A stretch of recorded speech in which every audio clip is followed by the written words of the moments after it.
প্রিয় দর্শক, আসসালামু আলাইকুম। মাসব্যাপী বইমেলা অনুষ্ঠানমালার মধ্যে রয়েছে রবীন্দ্র উৎসব, নজরুল উৎসব, লেখক সমাবেশ, শিশু উৎসব, মুক্তিযুদ্ধ উৎসব। আর এই জায়গাটাতে সারাক্ষণ উৎসব লেগেই থাকে।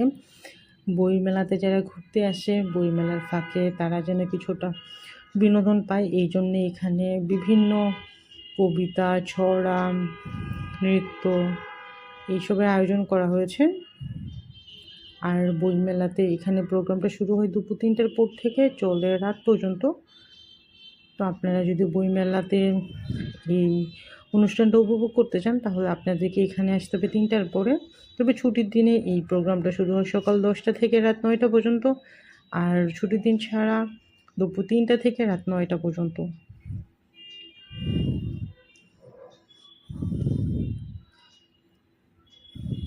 1,00,000 বর্গফুট জিমনেশিয়াম মাঠ জুড়ে 140টি স্টল বরাদ্দ হয়েছে।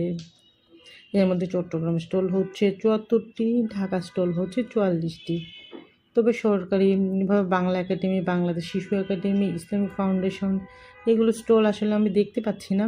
এখানে ব্যক্তিগতভাবে যেসব প্রকাশনাগুলো আছে সেগুলোর স্টলই আমরা বেশি দেখতে পাচ্ছি। চট্টগ্রাম সিটি কর্পোরেশনের উদ্যোগে আজ স্টেডিয়ামের জিমনেশিয়াম মাঠে অমর একুশে বইমেলা সবাই খুব সুন্দর করে উপভোগ করছে। 26 দিন ব্যাপী এই বইমেলা শেষ হবে 26 ফেব্রুয়ারি দুপুর 3টা থেকে রাত 9টা পর্যন্ত থাকবে।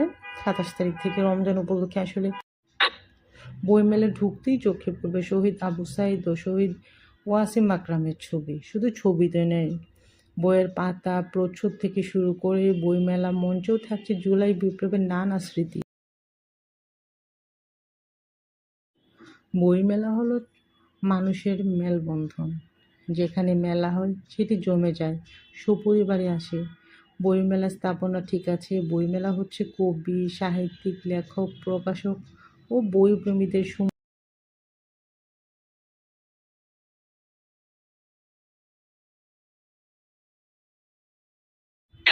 বইয়ের ক্রেতা দিন দিন কমছে।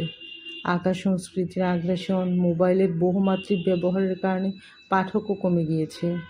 সিআরবির ভেতরের দিকে স্টল ছিল, তার সুবিধা করতে পারেনি গত বছর যারা চট্টগ্রাম বইমেলায় গিয়েছিলেন তারা আসলে দেখবেন এত ঘিঞ্জি ছিল বইয়ের স্টলগুলো, একটার পিছনে আরেকটা, একটা উঁচুতে একটা নিচুতে। কিছু বইয়ের স্টল আবার পিছন দিকে ছিল। এত ঘিঞ্জি থাকার জন্য কিছু বইও চুরি হয়ে গিয়েছে। তো গত বছর আসলে আমরা বইমেলাটা খুব একটু উপভোগ করতে পারিনি সিআরভিতে। তবে এই স্টেডিয়ামে খুবই সুন্দরভাবে